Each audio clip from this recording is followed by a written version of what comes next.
So the one comment I had on my 2005 Honda Pilot that I've been working on is it running? Because I've been working on this for approximately 4 months now.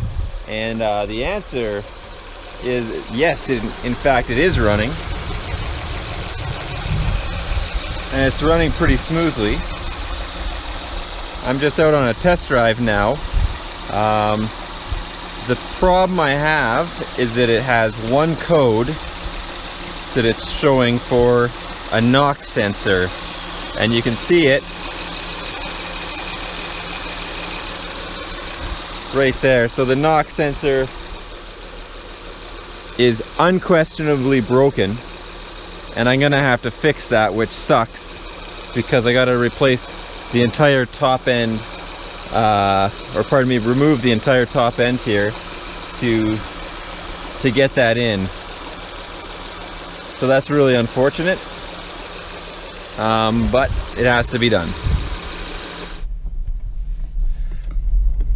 So you can see the check engine light and the VTM4 light are on, and apparently that's pretty common when you have this knock sensor go out on your Honda Pilot, or I guess Acura MDX would probably be the same thing as well. So I'll just take you for a little drive here. You can see that it's actually running. I'm about 30 miles into my test drive. And I'm really here to answer the question, not so much can somebody do the timing belt, water pump, and valve job on a vehicle if it requires it, because obviously I did it.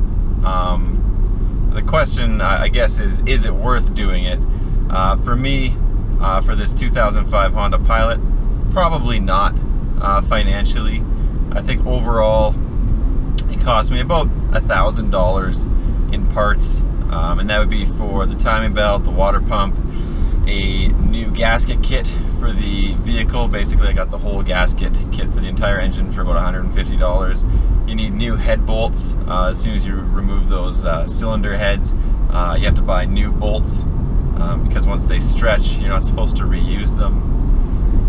I did get new spark plugs, and there's a lot of cleanup, and I found that a lot of the plastic pieces on this vehicle at about 14 years old and 200,000 miles were snapping and breaking off. So I had to buy about $150 in like random plastic pieces that were not broken before, but just sort of tearing the engine down, just like that knock sensor, that those broke while either tearing it down or putting it back together, just because it's old, flimsy, dried out plastic. So about $1,000 all in, and that was trying to find the best deals on everything. If I had just gone straight to the Honda dealership and bought everything myself, I'd probably be more getting into the realm of almost $2,000 for all the parts, and that doesn't get into any special tools that I had to buy, and there's a couple that don't really fall into the normal tool kit of a normal mechanic. And the reason I say it's not worth it on this one is because even with it repaired, a 14-year-old Honda Pilot at about 200,000 miles is only worth maybe $3,000, but likely I'd only get about $2,000 to sell this thing. So you factor in that I had it insured the whole time I was repairing on it, which was like 3 months. You really don't have too much value left in the vehicle. I would say if you could sell your vehicle for maybe $5,000 after doing all this work on it, it would be worth it. Or if you were going to keep it, I suppose it would be worth it as well. But for a vehicle worth $2,000 or $3,000, I think you're not investing your money wisely in this.